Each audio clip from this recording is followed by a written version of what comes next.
Puntahan ko po yung, huli niyo, yung pinaka-recent niyo na po na biyahe, pag-iikot sa bansa, Mm. Siquijor. Nagawa po namin ang istoryang 'yan at talagang nagrereklamo yung mga kababayan Mm. natin doon na hindi lamang apekto yung pang-araw-araw nilang pamumuhay, maging yung tourism.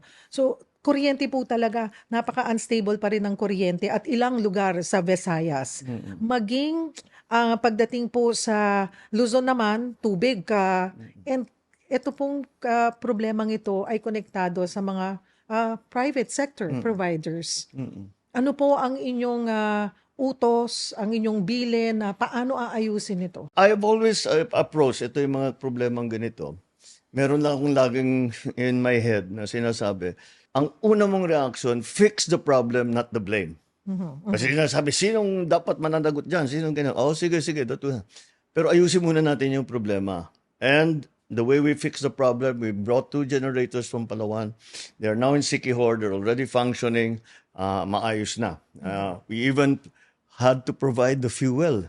In advance pa ng gobyerno yung fuel dahil hindi naman kami dapat ang gagastos dyan eh. Ang mahalaga rito, hindi mo pinaparusahan yung tao. So kahit na kung sino nagkamali, hindi yan ang priority natin. Ang priority natin, makapag-deliver ng kuryente sa bawat bahay. And that's what we did. Kung hindi po nakaka-deliver ang, SIPCOR, ay nandoon ba yung posibilidad na pag-review kung itutuloy pa ito or kailangan humanap ng Rine-review na iba? namin. Rine-review na namin. Pero alam mo, like any contract, kung non-compliant ka, that breaks the contract. Puntahan ko po, ano naman, San Juanico Bridge. Isa Oo. rin yan. Talagang maraming dumadaing, naapektuhan po yung kanilang Oh, biyahe, grabe. di ba? At even their economy, pagtaas ng presyo. Ano po ba ang ano nyo, ang talagang inyong utos na paano ba natin pabibilisin ito para maayos kagad ang rehabilitation ng San Juanico Bridge? Ang naging problema, ang tumatawid mula Samar Leyte, Leyte Samar, bawat araw is 1,400 na truck. Kaya yun ang kailangan natin bigyan ng paraan na makatawid pa rin. Because like you say, it's affecting everyone. It's a supply rate. Hanggang Mindanao nagrereklamo ang tao kasi yung mga fast food chains, yung mga supply nila hindi makakarating. Naging delayed, nauubusan sila ng gamit, nauubusan sila ng supply. 3 to 5 days sila nag-aantay. Wala silang kinakainan, wala silang tinutulugan. There was this lady who was in charge of the delivery of gulay.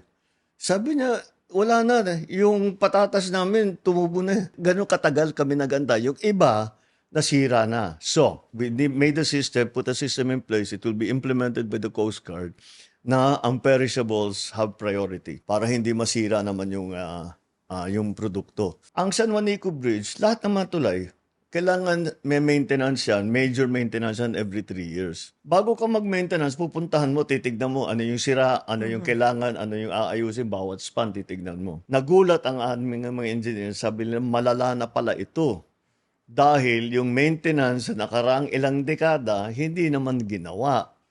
Sabi ko, bakit? Wala bang record yan? May record naman. Lahat ng job order, completed. Mhm. Pero tignan mo, puro kalawang. Hindi nila ginawa. Tapos pag tinanong ko na naman yung mga lokal, sabi nila, hindi namin nakikita yung mga engineer na nag-aayos niyan. Never namin sila nakita. Ngayon na sila dumating. Now, we had to take the emergency measures na private vehicles lang. So, what did we do? Nagroro tayo. Ang schedule namin, dapat by December, before the end of the year, ang pwede nang gamitin na sasakyan hanggang 12 tons. So kakayanin po by the end of the year yung 12 tons. Yan.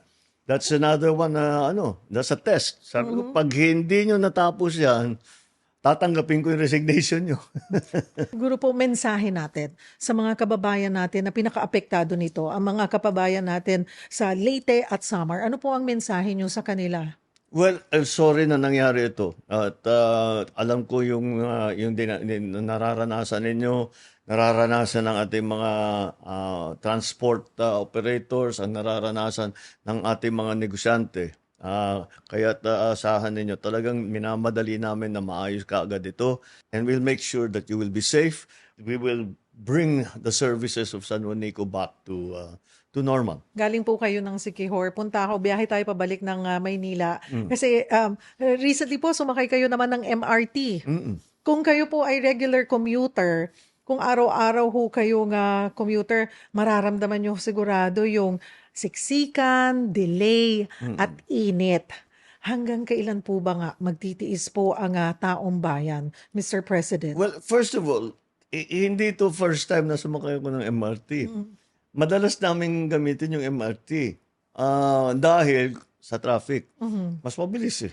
So, kami, yung pamilya ko, yung mga kaibigan ko, pagka hindi practical mag-traffic, magdadalawang oras ka hanggang Cubao, sabi namin mag-MRT tayo. Naramdaman ko yan minsan, sumakay kami ng MRT, talagang pagka nakapasok ka na, basta yung kamay mo nandito, hindi mo na magagalaw yon. So kausap ko yung mga, Ganyan lang. tapos nakadikit ko na ganito. Kinakausap ko yung mga pasahero. Sabi, sir, ganyan talaga yan araw-araw. Alam ko, napaka-init, napaka-crowd. Yung init, okay pa lang yun. Wala namang problema, pawisan ng konti. Pero yung sikip, at saka yung hirap, tapos yung kahit na yung mga security check dati, kung ano na nagkakadelay. Kaya tinanggal namin lahat. Tapos cashless payment na. Yes. Tapos yung 1+3 na ginawa namin para sa pamilya. And we are studying na yung estudyante mabigyan ng malaking diskwento. Kasi I said, everywhere I go, ang senior at saka student, may diskwento malaki. 50%, ganun. Kasi ngayon 20% ang Oo. ina-apply po ngayon. Oo. So gusto nyo mas malaki. Mas malaki kasi those are the sectors of government na hirap of the society na hirap sa cash. Estudyante, walang pera ang estudyante usually.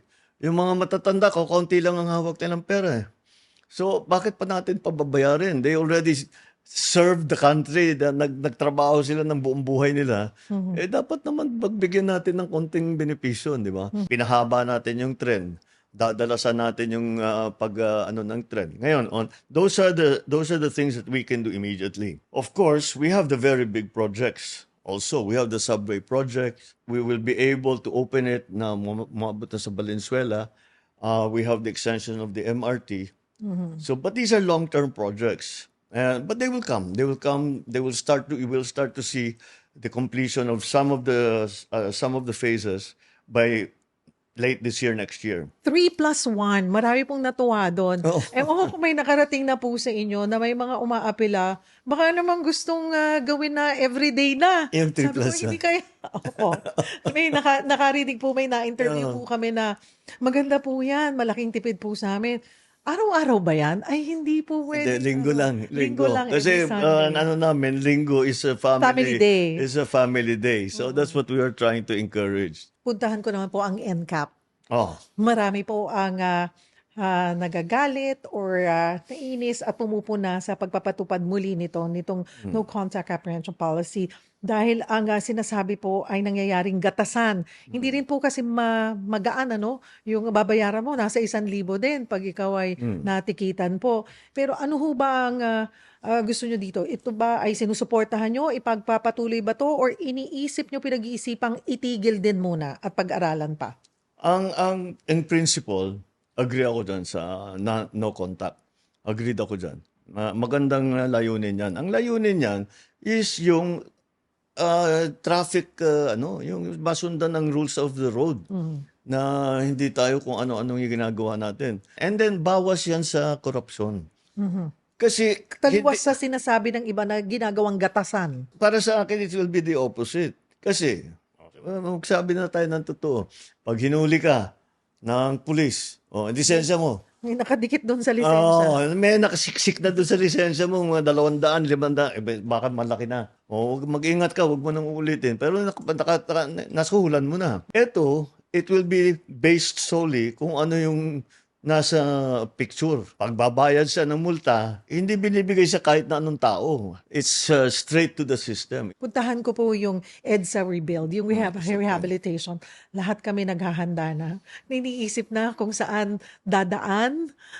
Yung iba, sana, ang sinabi doon sa may mga e-vehicle o hybrid, sana all, kasi exempted sila. Then you announce hindi muna matutuloy. Yun. Bakit niyo po pinatigil muna or hindi muna itinuloy ang rehabilitation ng EDSA? Hindi ko matanggal-tanggal sa pag-iisip ko yung nasa kotse ka, nasa EDSA, makikita mo 12:00 na ng gabi. Ang Marami. haba pa ng pila, nag-aantay ng bus. Mhm. Tapos yun, pag-uwi nun, gigising na 4:00 yun. Mag-aantay na naman ng bus para makapasok na 7:00, 8:00. Yun na nga. Sinasabi, hindi pwedeng ganyan. Napakahirap na. Dadagdagan pa natin ng kahirapan. Mhm. Sabi ko, siguro naman may mga bagong sistema dyan na hindi natin kailangan isara. Mhm. O kung ano yung gagawin na, hindi 2 taon. So, sabi ko, tigil muna natin, pag-isipan natin mabuti. Hanap tayo ng bagong teknolohiya. There are new technologies. Mhm. And so, I'm very happy with my decision. Kasi mukhang kakayanin na hindi 2 taon eh. 2 years ng pagdudusa. Hindi mo naman pwedeng gawin sa tao yun. Mhm.